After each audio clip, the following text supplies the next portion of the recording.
Hello, dear Kababayan. Have you ever wondered how someone can still go to work every day, still live normally, and yet slowly reach a point where nowhere truly feels like home?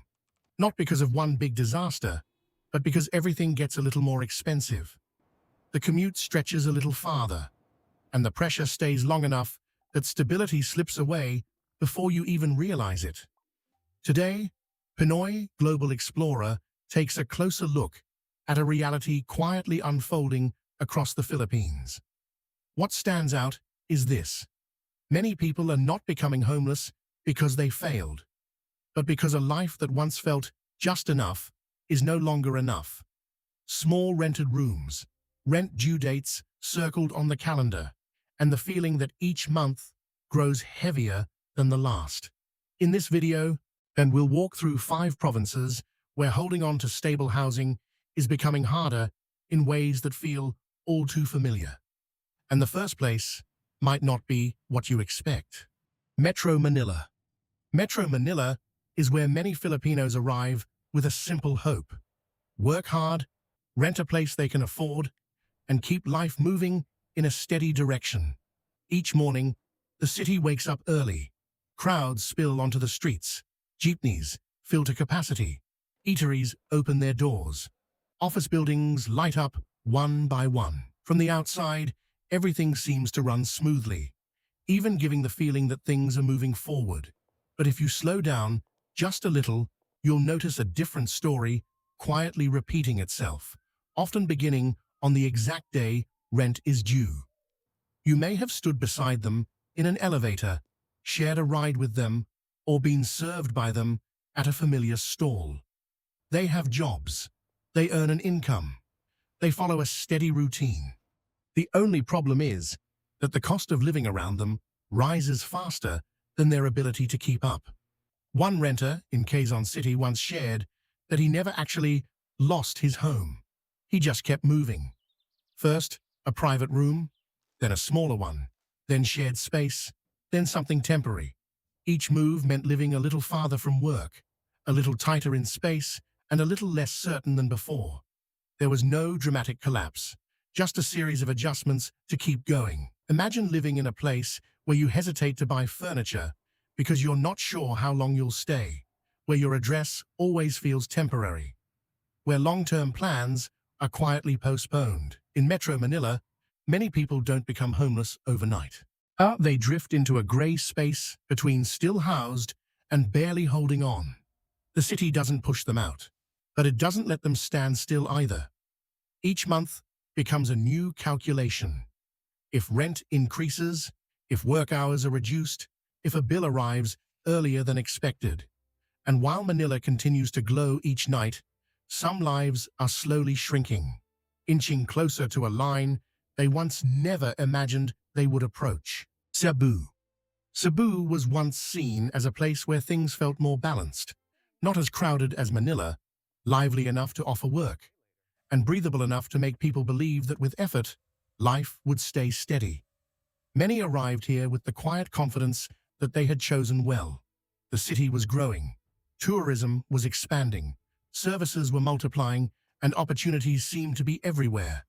You could see it in the newly opened roads, the housing developments rising quickly, and the rhythm of daily life becoming busier than before. But in Cebu, another shift has been happening alongside that growth, quieter, less visible. A delivery driver once said he didn't feel poorer. He just felt like the city was running faster than him each year. As rent steadily increases while income only inches forward, the moving from one place to another becomes a familiar part of life. At first, you move to be closer to work. Then you move because it's cheaper. Then you move because there's no other choice. At what point does a city grow so quickly that the people living in it begin to fall behind? In Cebu, many don't lose their jobs. They lose the ability to stay put. Housing is no longer a foundation to build a life on. It becomes a problem that has to be solved again every year. Small rental rooms on the outskirts, longer commutes, evenings that feel more exhausting as time quietly shrinks. No one calls it homelessness. because there is still a place to sleep, still a temporary address. But the feeling of stability thins out very quickly. Cebu is still considered a livable city, and for many it truly is. But for those standing at the edge of that growth, development carries a difficult question. If everything keeps moving forward at this speed, who will manage to secure their place, and who will slowly slip out of reach without even realizing it? Laguna. It often appears in very practical decisions. Not a place for dreaming, but a place people choose when they need lower rent, closer access to industrial zones, and still hope to keep life somewhat steady. Many move here with a familiar calculation: cheaper housing, more space, and a slightly longer commute.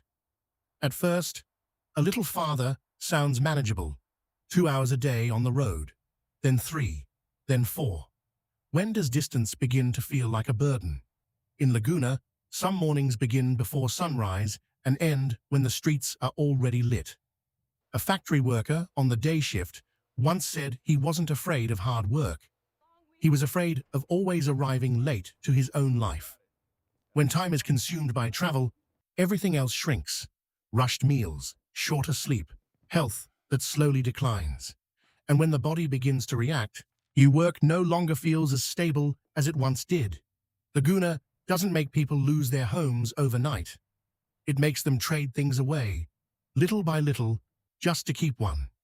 Live a bit farther to save money. Stay temporary longer than planned. Skip full residency paperwork because we probably won't stay long anyway. Have you noticed that when a place is treated only as temporary, it rarely becomes a foundation? When work becomes unstable, when health begins to weaken, the very distance that once helped save money becomes the biggest barrier to getting back on track. Many in Laguna don't hit rock bottom. They become stuck in between, not close enough to the center for new opportunities, not stable enough to start over. And in that cycle of daily commuting, back and forth, the question slowly changes. It's no longer, can I hold on? It becomes, what exactly am I holding on for? Davao. Davao is often described as a place that's easy to live in. Not too noisy, not too rushed, with enough job opportunities for people to believe that if they work hard, life will balance itself out. Many arrive here after feeling worn out by bigger cities, carrying a simple hope, a slower rhythm, lighter expenses, and a sense of long-term stability. Mornings in Davao begin gently. The streets aren't overly crowded. Eateries open on time. Everything gives the impression that life is under control. But that very calmness can sometimes hide the harder-to-see gaps. A short-term contract employee once said he liked Davao because everything felt secure until his contract was not renewed. There was no major crisis, no dramatic turning point, just income stopping while rent continued. When a city is built on the feeling of stability, what happens to the people who depend on that stability but don't have many layers of backup? In Davao, many don't lose their housing the moment work becomes unstable. They begin shrinking their lives, move to a cheaper place, share space longer than planned, delay plans that were already modest to begin with. It all happens quietly, because the city around them still looks safe. No one calls it instability, because there are no obvious warning signs. But without visible shocks, the slow slide out of the system becomes harder to notice. When there's no long-term contract, no thick savings, and no wide support network, even a short gap in income can shift everything off balance. Davao doesn't create panic, it creates complacency.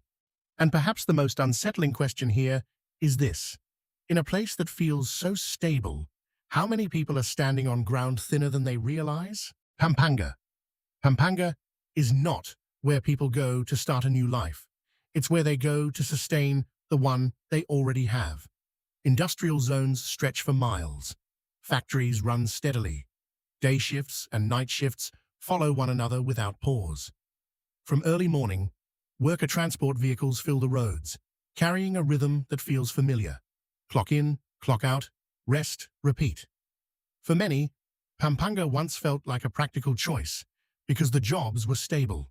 No need for big dreams. Consistency was enough. An electronics factory worker once said he had never been unemployed since moving here. The pay wasn't high, but it wasn't unstable either. The problem wasn't the job, it was the housing. If you knew for certain you'd have work next month, but weren't sure where you'd be living next month, how long could that feeling last? And in Pampanga, many stay in boarding houses near the factories, short-term contracts, temporary conditions, always in a state of just for now. When shifts change, when departments change, or when contracts end, housing often changes too. Without a fixed address, other things become harder to hold on to. Documents, paperwork, even applying for new work. Pampanga provides employment, but it rarely offers a long-term anchor. Life here moves in short cycles, contract to contract, overtime period to overtime period.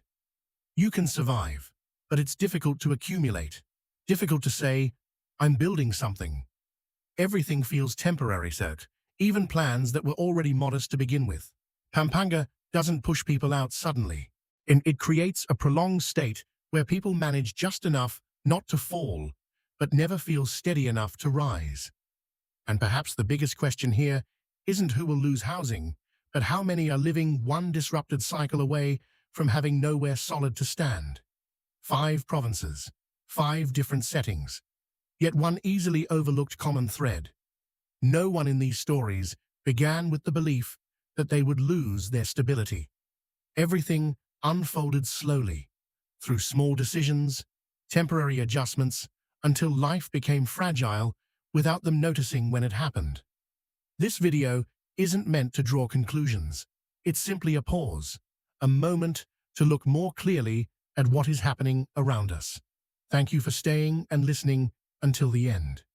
If these stories felt familiar, or made you want to see life from a slower angle, stay with Pinoy Global Explorer in the next journeys ahead. We'll see you in the next chapter.